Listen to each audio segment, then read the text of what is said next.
നേന്ത്രപ്പഴം വെച്ച് പെട്ടെന്ന് റെഡിയാക്കി എടുക്കാൻ പറ്റിയ ഒരു സ്നാക്ക് നോക്കിയാലോ. അതിനുവേണ്ടി പഴം ഇതേപോലെ ഒന്ന് നീളത്തിൽ കട്ട് ചെയ്ത് വെച്ചിട്ടുണ്ട്. പിന്നെ ഒരു ബൗളിലേക്ക് ഒരു 3 മുട്ട, 1 ടേബിൾ സ്പൂൺ പഞ്ചസാര, ഒരു പിഞ്ച് ഉപ്പ്, 1/2 ടീസ്പൂൺ ഏലക്കാപ്പൊടി ചേർത്ത് നല്ലപോലെ ഒന്ന് മിക്സ് ചെയ്തെടുക്കാം.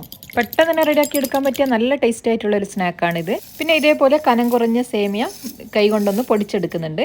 പിന്നെ ഓരോ പീസ് പഴം എടുത്ത് മൈദയിലൊന്ന് കോട്ട് ചെയ്ത് എഗ് മിക്സിലൊന്ന് ഡിപ്പ് ചെയ്തെടുക്കാം. പിന്നെ സേമിയയിലൊന്ന് കവർ ചെയ്തെടുക്കണം. ഇതേപോലെ തന്നെ എല്ലാ പീസ് പഴവും ഇതുപോലെ ചെയ്തെടുക്കുന്നുണ്ട്. ഇനി ചൂടായ ഓയിലിൽ ഇത് ഫ്രൈ ആക്കി എടുക്കാം.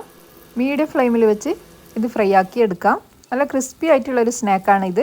അതുകൊണ്ട് തന്നെ കുട്ടികൾക്കൊക്കെ നല്ല ഇഷ്ടമാവും. ഇപ്പോൾ വൈകുന്നേരങ്ങളിൽ ചായക്കൊപ്പം പെട്ടെന്ന് റെഡിയാക്കി എടുക്കാൻ പറ്റിയ ഈ ഒരു പലഹാരം നിങ്ങൾക്ക് ഇഷ്ടമായിട്ടുണ്ടെങ്കിൽ എന്തായാലും ട്രൈ ചെയ്ത് നോക്കി ഫീഡ്ബാക്ക് അറിയിക്കാൻ മറക്കല്ലേ. ഈ ഒരു വീഡിയോ നിങ്ങൾക്ക് ഇഷ്ടമാണെങ്കിൽ ഫ്രണ്ട്സിനും ഫാമിലിക്കൊക്കെ ഒന്ന് ഷെയർ ചെയ്ത് കൊടുക്കുക. അതുപോലെ സബ്സ്ക്രൈബ് ചെയ്യാതെ കാണുന്നവരുണ്ടെങ്കിൽ ഒന്ന് സബ്സ്ക്രൈബ് ചെയ്ത് സപ്പോർട്ട് ചെയ്യണേ. ഇൻഷാ അല്ലാഹ് അടുത്ത നല്ലൊരു വീഡിയോ ആയിട്ട് കാണാം.